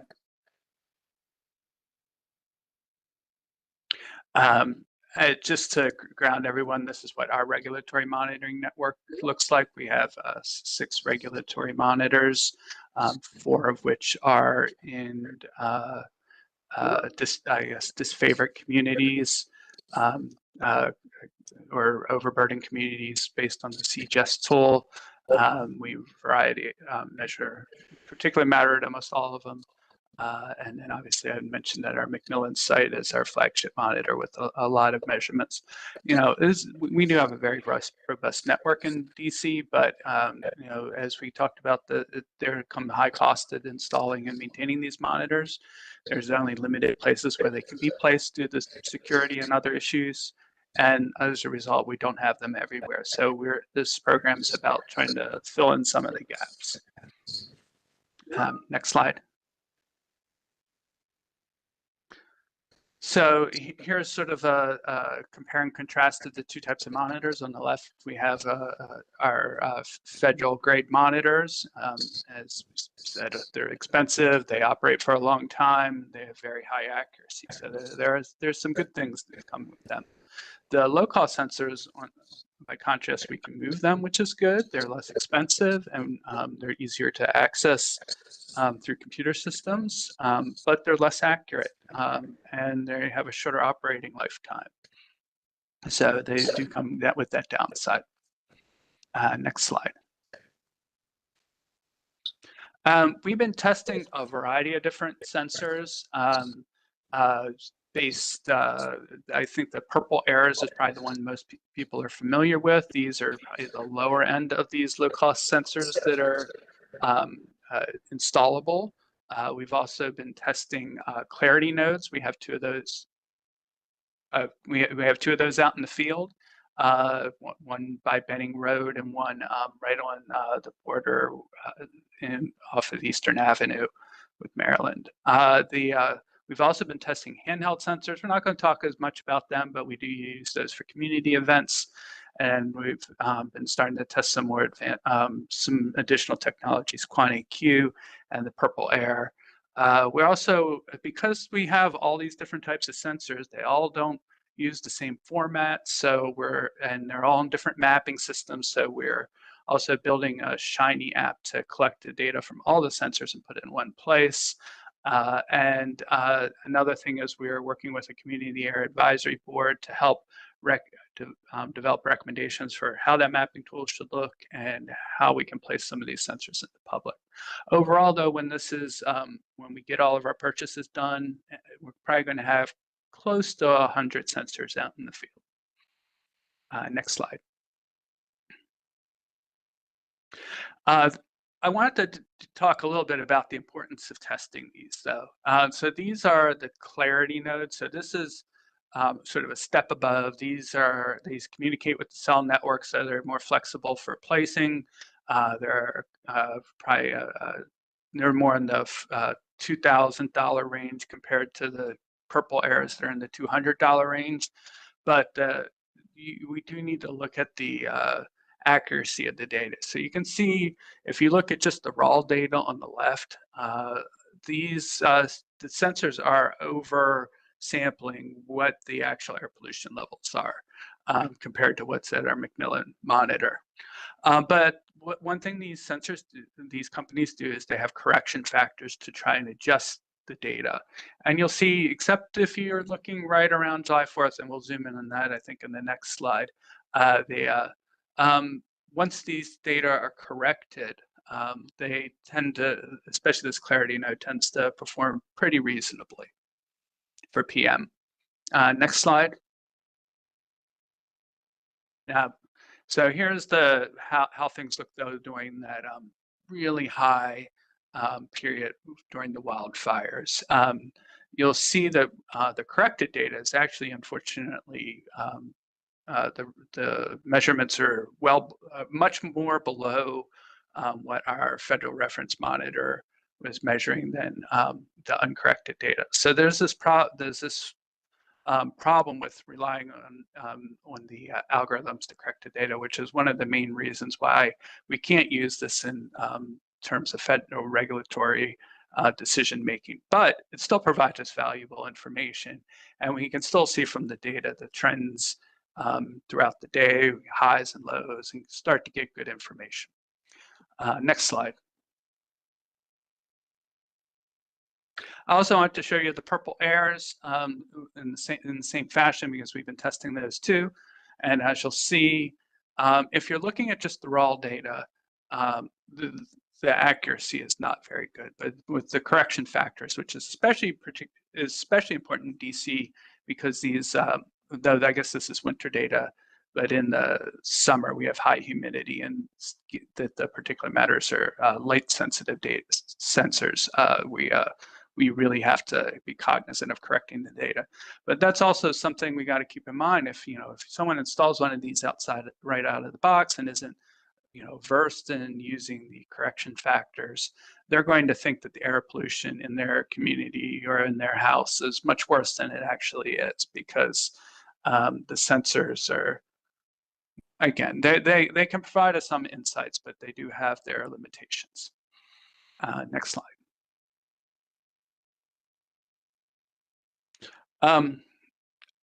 I wanted to kind of also explain why we're taking the approach to having all these different types of sensors. And I want to sort of circle back to another project we've done where we had a vehicle drive around and collecting air quality data.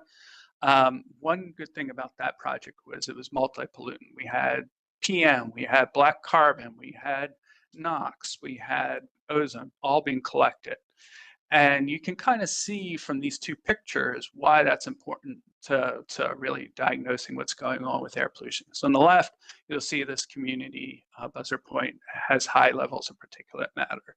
And on the right, though, you'll see that the black carbon levels are low or lower.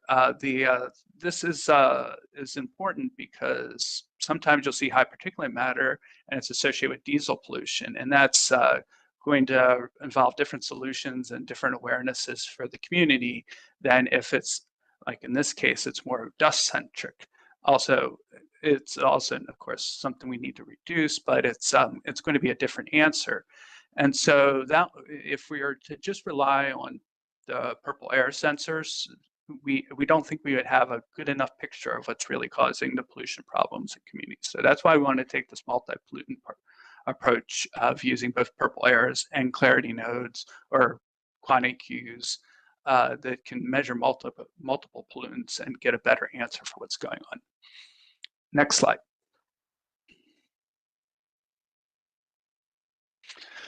So here's the plan. We're working on deploying sensors, in particular near schools where we identify gaps. We've already started to work with a few schools, and Kane's been working with some other partners to try and get these at more schools. Schools are good because, especially the purple areas, we need Wi-Fi, we need power, and that sort of solves some issues. Plus, we also understand how our young people are being affected. I mentioned we're going to be measuring PM, but we're also going to look at oxides of nitrogen and diesel indicators, so we can figure out, is it dust, is it PM, is it diesel PM, what is it that's really causing the problem? We're putting together this map that was discussed.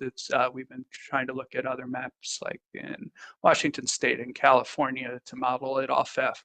And then we're hoping to use this to start to pinpoint more sources of pollution and build more resilient communities.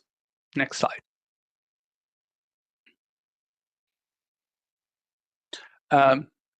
So we want to also get these out in the community. This is one of my step members talking to a community member, trying to explain what the purple air is. We want to make sure, because people are getting exposed in their houses as well, so we want to make sure these are in residential neighborhoods. We've looked at what they've done over in Cheverly, and are inspired by it. We also know, though, that we do need to make sure that the citizen science element is giving us good data, though, too, because of some of those issues I showed you with not being cognizant of how the purple airs in particular are functioning. Next slide. So what we're going to be asking of our participants, since it's purple airs, we want to make sure they have power. We need to make sure they have Wi-Fi. We want to develop a way to have regular checks. Even with some of the other sensors, we had this clarity node that's out on Eastern Avenue, and all of a sudden the results start to go haywire a few months ago. We brought it back.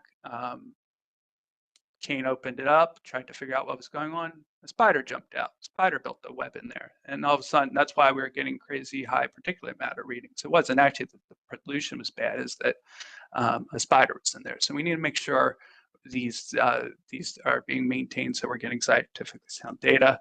And then we also need to make sure there's a loan agreement in place, since we are using district resources for this. And next slide. I would be remiss if I didn't also mention this is a little separate, but it's important too.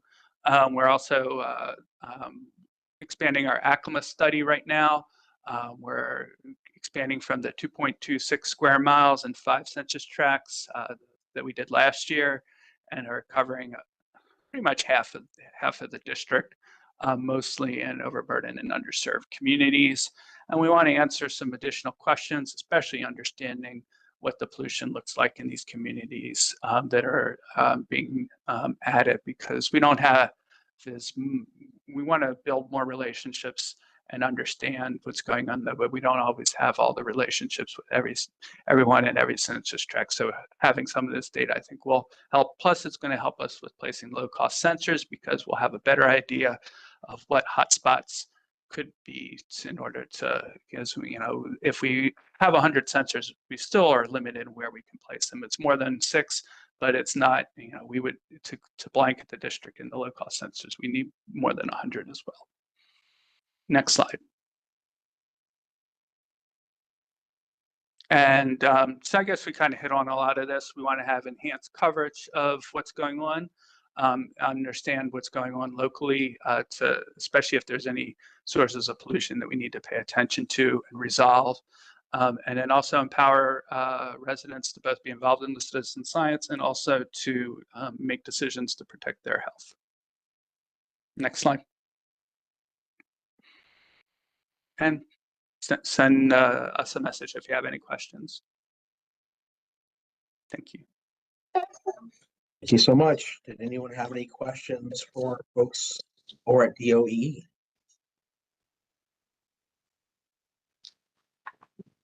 Ms. Weaver? Yeah, sorry, it's me again. My day job is in citizen science at NASA Goddard, so some of these that tangentially relate to that, in addition to being a local official. But so related to the purple airs, because my understanding is from people I've talked to is that purple air used to make their data more accessible to the public, and now it's harder to get to and you have to pay for it. Is that something that you're incorporating into ultimately being able to make the data from the sensors more accessible to the public? Is that something you've had any challenges with purple air? At this point, we have not. We do agree that it's especially if you're looking at historic data, it's not as available. But we've had our some of our staff put together a code to make sure we're not losing data throughout time. So that shouldn't be as much of an issue. And it could be a good resource for people, another way to get the data from these purple airs that you're helping set up. So that would be useful in the long run too. Yep. Thank you. Thank you for the question. Anyone else on questions for DOE?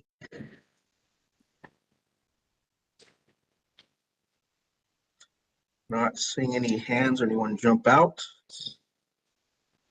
So I think we have one more presenter. So if you want to queue them up, please. Mr. Chair, I think the presentations are done. We have a couple more minutes for questions. Virginia's staff, Ms. Chuck Turner is also here. So if any questions related to Virginia, then may also ask. Okay. I just want to make sure we didn't forget about Virginia. No, I appreciate that. So any other final questions for any of the agencies then? Or for Sunil?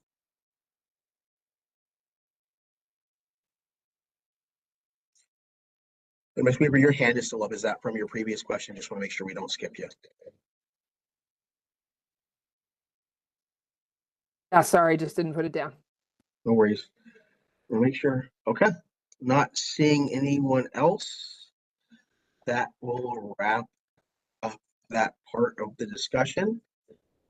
Thank you so much to everyone who presented. I know there were a lot of questions last time around monitoring, and so we received pretty dense briefings. So I appreciate everyone's assistance with that. Now, finally, we are a little bit behind schedule by about 4 minutes, but Sunil, it's still you have the floor, but we're going to now talk about the ozone season update. We'll hear an update about ozone season. Sunil, the floor is yours. Yes, thank you, Mr. Chair.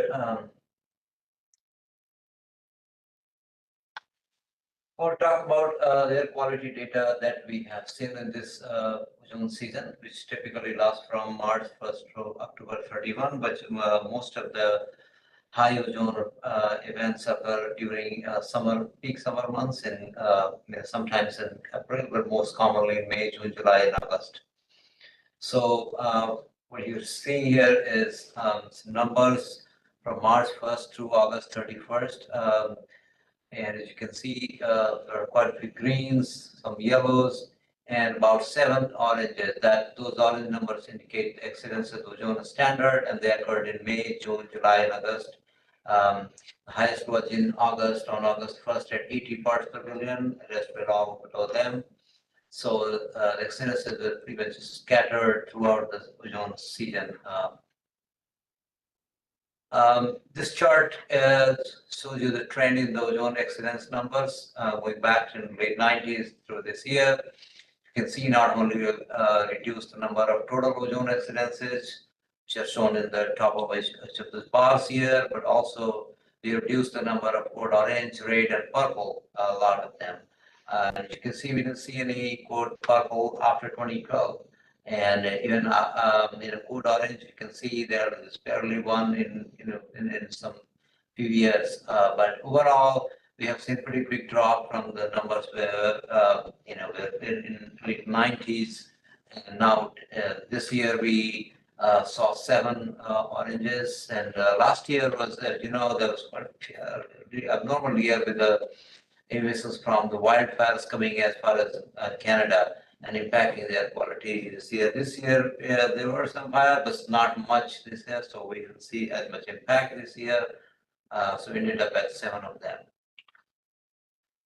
This slide shows the relationship between ozone and temperature, and the reason we show that is because temperature is one of the most important factor in ozone exceedance and has been so since 1997 until 2008, and after that you will see the relationship is kind of changing. Before 2008, you had much more exceedance compared to the number of 90-degree days, which is when we used to see an exceedance. 90-degree was pretty much a cutoff. But after 2008, you'll notice the purple line shows the number of ozone exceedance days. They're much lower compared to the 90-degree days, and the gap seems to be increasing. So this indicates that the temperature is no longer the most important factor. It is definitely still one of the most important factors, but they're not the most important factors anymore. The other factors in wind speed, cloud, and ozone transport, they're still important. So all of them have to be there in order to see an exceedance. So the 90-degree temperature is no longer a guarantee for an exceedance. That's what I wanted to say. This chart shows the trend in the ozone design value. So design value is a parameter EPA uses to evaluate in areas attainment or non-attainment based on 3 years average data. As you can see, compared to the late 90s, we have reduced the design value numbers quite a bit. And after 2015, however, you can see the numbers kind of plateaued. We are seeing numbers varying between 67 to 72 in the last 3 years. But the good news is that if you look at the last 3 numbers, 2019 to 2021 and 2021 to 23, this last year's quality assured values, you can see we have been maintaining compliance with the standards. So we are right at the mark right now. Even though official design value, if you go to the EPA design value website, you will see the official numbers to there are 71 parts per billion, which will show non-attainment. However, the good news is that in 2023, the air quality was impacted by the wildfires coming from Canada, and the state agencies applied for waiver for those, those are called exceptional event waivers, and the EPA granted waiver to districts Macmillan monitors June 29, 2023. Ozone number was pretty high at 89 parts per billion, so that number will be excluded from design value calculations, and we redid the calculation, and its design value for the reason is now at 70 ppb, which is right at the standard. So basically, we have been complying with the standard since 2021, and thus the reason I will discuss in a minute that why we're reason why we're going for a maintenance plan and redesignating the area, requesting for redesignating the area back to attainment and maintenance. So, and this is for the 24-hour daily average PM2.5 levels in microgram per cubic meter. Unlike ozone, we don't see any code orange or any worse air quality than that. However, we have seen some increases in the number of code yellow or moderate air quality, and that's not because the air quality is worsened, but because EPA this year lowered the standard, basically tightened the standard from 12.0 microgram to 9.0. So anything above 9.0 is considered, a moderate air quality. And so as a result, the criteria for, defining code code yellow or moderate air quality is come down, and you're seeing some more moderate than in the previous years. But there is no code orange, so there is no exceedance of the standard, not even on July 4th, which we used to see in last few years. So that's pretty good news. In terms of exceedance trend for data from 1990 to 2024, as you can see, we reduced quite a bit of exceedance days since those late 90s.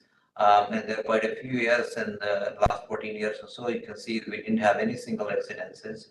So far in 2024, we didn't see any single exceedance. So, that's a pretty good news, and we have been maintaining our good air quality in terms of PM2.5 even this year. Similar to ozone, this is we have two PM standard, one on annual basis at 9.0 microgram per cubic meter, and one is daily basis, that's 35 microgram per cubic meter. You're seeing the design value trends for both standards, and you can see on the left side an annual PM2.5 design value. Similar to ozone, we have also been reducing our design value for annual PM2.5 standard. And again, after 2015-16, the number has kind of plateaued, gone very little down. But as you can see here, 21-23, that's an quality certified numbers for EPA, and it's at 8.9 microgram per cubic meter. So even after EPA has lowered the standard down from 12 to 9 microgram, we're still in attainment of that. And also I want to note that this 8.9 number also includes the 2023 PM2.5 numbers. Those were affected by wildfire. So even after including those high wildfire events, the numbers are still below the standard. So that's good news. Similarly, for 24-hour PM2.5 on the right-hand chart, numbers have come down, in 40s down to low 20s now. They're kind of plateaued, but still see compared to the 35 microgram standard, they are well below the standard, and so we don't have any use for that as well. So I also to share this this chart for 2020 through 2024 design values. Is still quality preliminary data, and it could change depending on the quality assuring service process. But I thought I will share this with you to just see where we are right now, and how going in next year, if we look at the data and what it will take to go back into non-attainment if that were to happen.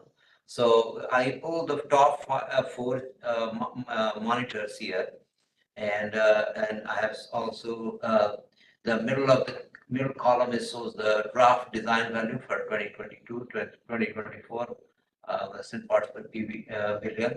And then the right-hand column shows the fourth high ozone. Remember, the fourth high ozone is actually the counts for design value. 3-year average of the fourth high is what the design value is. So basically it shows you that the Macmillan monitoring district has the highest design value right now at 69 parts per billion. And then if we're to go to 72 parts per billion next year, and if that's the fourth high ozone value on that monitor next year, then we'll go into non-attainment. We'll exceed the max. Preserves County Equestrian Center monitor in Maryland is 68, and it will have the same number, 72 parts billion to go. If the force I reach that level, then we'll go back into non-intern again. Also, monitor in Maryland operated by EPA has the same number, 68 ppb. It has slightly higher requirement, 73, so relatively safer here. However, in Arlington, Virginia monitor has 67 ppb. That's 3 ppb lower than the standard, but the requirement is relatively lower at 71 ppb. So if we again see a fourth high zone going into reaching that level next year, then we might go back into non-attainment. So we're kind of very close. We are right now. We're we're below the standard, but we have to keep an eye. So that's the takeaway from this chart, from this slide, is that we need to keep an eye on the ozone levels next year, especially these 4 monitors. But as I said, we have been seeing compliance with the standard for the last 3 years, and that's the reason the Washington region actually decided to apply for a redesignation of the area, requesting redesignation area to attainment or maintenance. And in order to do that, not only you have to do develop a redesignation request document, but also you have to come up with a maintenance plan that will show that the area will keep complying with the standard in the future. So we have started the process in a MWAQC Technical Advisory Committee and discussed a schedule for that plan, and also it is discussing some questions for EPA regarding the plan. Once we receive the response from EPA and we have all the answers from them, we'll move forward with an actual plan development.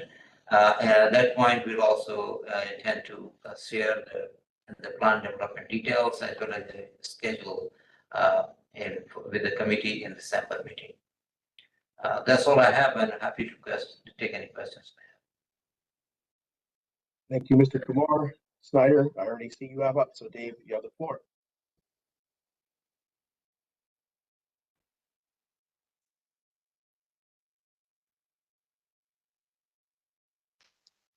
Go for it, Dave. Thanks, Mr. Chair. This is fundamentally very good news, particularly the chart back a couple slides back where the number of high temperature days went shooting up, and our actual performance in the region went down. Yeah, that's the one. So I'm wondering if COG can find a way to put this data in an understandable way out to the public, perhaps quoting you, Mr. Chair, and the other co-chairs at the very least, about the solid work that's being done in this region on the benefit of the public. Oftentimes the bad news crowds out the good news. And I think there's been a lot of solid work done in this region to produce the results that we're seeing. So my hope is that we find a way to get this out more into the public's understanding.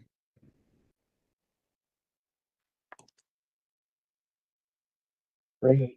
Thank you, I appreciate that, Dave. Councilmember Bonds, you have the floor.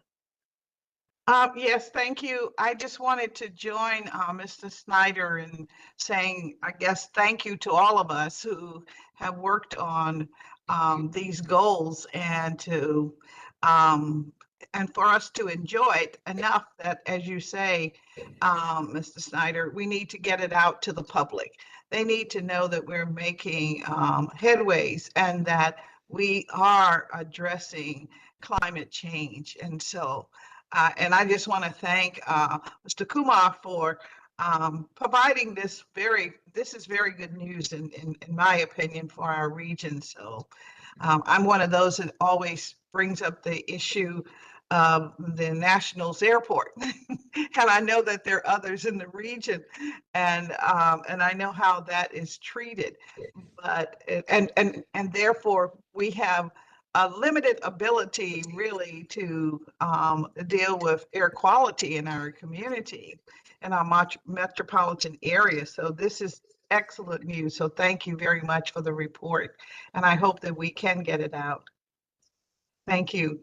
Thank you, Mr. Bodie. Thank you, Councilmember Bonds. I saw that while he didn't have a question or a comment, I saw a thumbs up from Supervisor Stork. So just wanted to reinforce that. This really great news. Appreciate all the work. And I agree 100%. This story needs to be told far and wide. Because as Mr. Snyder said, we hear a lot of bad news, and it's much easier for the folks who say that everything is going south. It's easier for them to get their message out. But if we can get this message out, I think it would help us immensely. I'm not seeing anyone else with hands up or chat activity.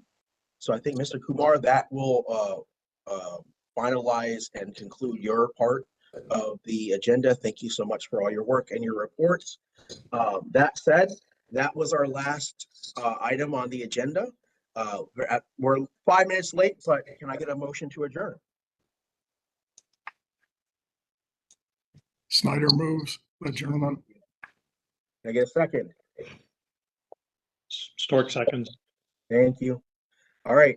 All in favor, say aye. Aye. Aye. Aye. All right. Thank you so much, everyone. That concludes our September 25th meeting. Our next MWAC meeting will be scheduled virtually on December 4th. Thank you for participating. Have a great day, everyone.